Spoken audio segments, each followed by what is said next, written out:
Magandang umaga, Pilipinas. Narito ang latest sa lagay po ng ating panahon.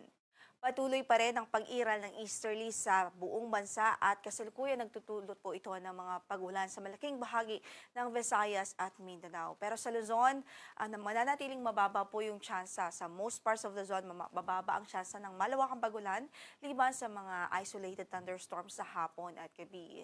Wala rin po tayong bagyo na minomonitor ngayon sa loob ng ating area of responsibility. Wala rin gale warning na nakatas sa namang bahagi ng ating mga baybaying dagat. Although mainit at maalinsangang panahon pa rin nga po ang inaasahan natin sa malaking bahagi ng Luzon at ilang bahagi pa ng bansa dahil sa tag-init season natin ngayon at dahil din sa patuloy na pag-iral ng easterlies, especially dito sa bahagi ng Luzon.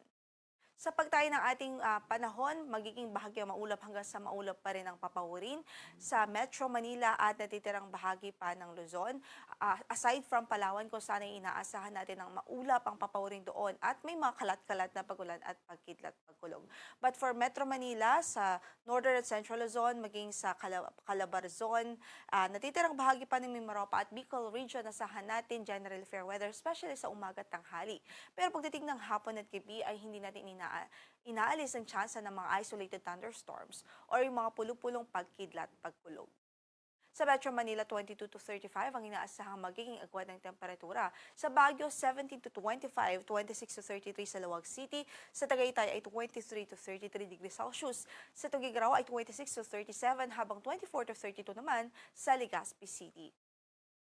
Kahapon nakapagtala ho tayo dito sa Metro Manila ng heat index na maximum na 40 degrees Celsius at nasa extreme caution level ho yan. Samantala sa Dumangas, Iloilo ay nakapagtala po ng 44 degrees Celsius na maximum heat index. Yan po yung pinakamataas kahapon sa buong bansa. At nasa danger level ho yan kung saan ay pwede nga po makaranas ng mga heat stroke kapag continuous ang exposure sa ganitong klaseng init ng panahon. Samantala, for today ay sa forecast naman natin sa Kamaynilaan, pwede pa rin umabot sa 40 degrees Celsius ang heat index natin sa araw na ito at nasa extreme caution level pa rin ho yun, habang sa Dagupan City, Pangasinan ay 44 degrees Celsius naman ang pwede pong maging maximum heat index sa araw na ito.